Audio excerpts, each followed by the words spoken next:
iPhone කියලා පිළිගන්නව හැමදෙනාම. ඉතින් අද කතා කරන්නේ වාහන ආදායම් බලපත්‍රය ගැන. මේ වෙනකොට අපි දන්නවා වාහන ආදායම් බලපත්‍රය ගන්නවා නම් අදාළ පළාතෙන් තමයි ගන්න පුළුවන්. දැන් ඔයාලට දීලා තියෙනවා ඔන්ලයින් ගෙදරටම දවස් 3න් ගෙන්න ගන්න. අපි බලමු ඒක කොහොමද ගෙන්න ගන්නේ ඔන්ලයින් ක්‍රමවේදය හරහා කියලා. මේක ඔන්ලයින් දානකොට ඔයාගේ අලුත් දුම් සහතිකයේ තියෙන්න ඕනේ. ඒකත් එක්ක ඉන්ෂුරන්ස් කාඩ් එකක් තියෙන්න ඕනේ. මොකද ඒ දෙක නැතුව මේ ප්‍රොසෙස් එක ඉස්සරහට කරගෙන යන්න බෑ. මුලින්ම ඔයාගේ වෙබ් බ්‍රවුසර් එක ඕපන් කරගන්න. ඔයා ටයිප් කරන්න ලයිසන් රිනියුවල් කියලා. ඔයාට අදාළ සයිට් එකට යන්න මම ලින්ක් එකක් දාලා තියන්නම් ඩිස්ක්‍රිප්ෂන් එකේ. ඒ ලින්ක් එක හරහා යන්න. ඊට පස්සේ ඔයා මේ තියෙන ලින්ක් එකට යන්න. ඔයා කොළඹ කෙනෙක් නම් පළවෙනියට තියෙන එකට යන්න. නැත්නම් ඔයා වෙන පළාතක කෙනෙක් නම් other province කියන එකට යන්න. ඊට පස්සේ ඔයාට අලුත් ඉන්ටර්ෆේස් එකක් බලා ගන්න පුළුවන්. එතනින් ඔයා තෝරගන්න first renew license එක. ඊට පස්සේ ඒක තෝරගත්තට පස්සේ ඔයාට login වෙන්න ඉල්ලනවා. ඔයා දැන්ටමත් account එකක් හදලා තියෙනවා නම් login වෙන්න. නැත්නම් ලේසිම වැඩේ Google එක හරහා login වෙන්න පුළුවන්. නැත්නම් sign up වෙන්න. මම Google එක හරහා login වෙනවා. ඔයා log වුණාට පස්සේ ඔයා වාහනේ විස්තර ටික දාන්න ඕනේ. ඊට පස්සේ ඔයාගේ vehicle number එක දාන්න ඕනේ. ඔයාට මේ රතු පාටින් example එකක් දාලා තියෙනවා ඒ විදිහට vehicle number එක දාන්න.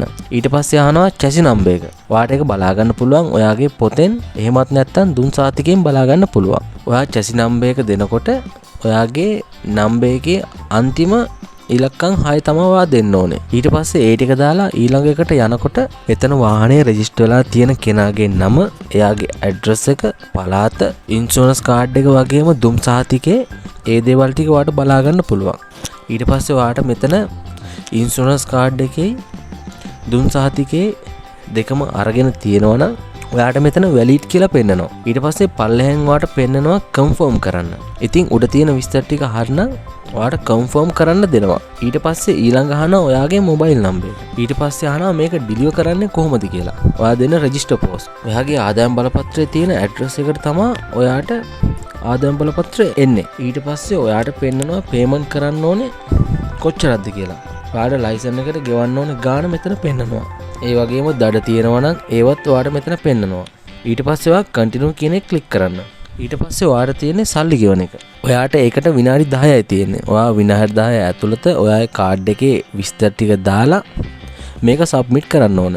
ඔයා පේමන්ට් එක කරාට පස්සේ ඔයාට එනවා ටෙම්පරරි ලයිසන් එක ඩවුන්ලෝඩ් කරගන්න. ඊට පස්සේ ඔයා ටෙම්පරරි ලයිසන් එක ඩවුන්ලෝඩ් කරගන්න. ඔයාට මේ ආදායම් බලපත්‍රයේ දවස් 60ක් වළංගුයි. මේක ටෙම්පරරි එකක්.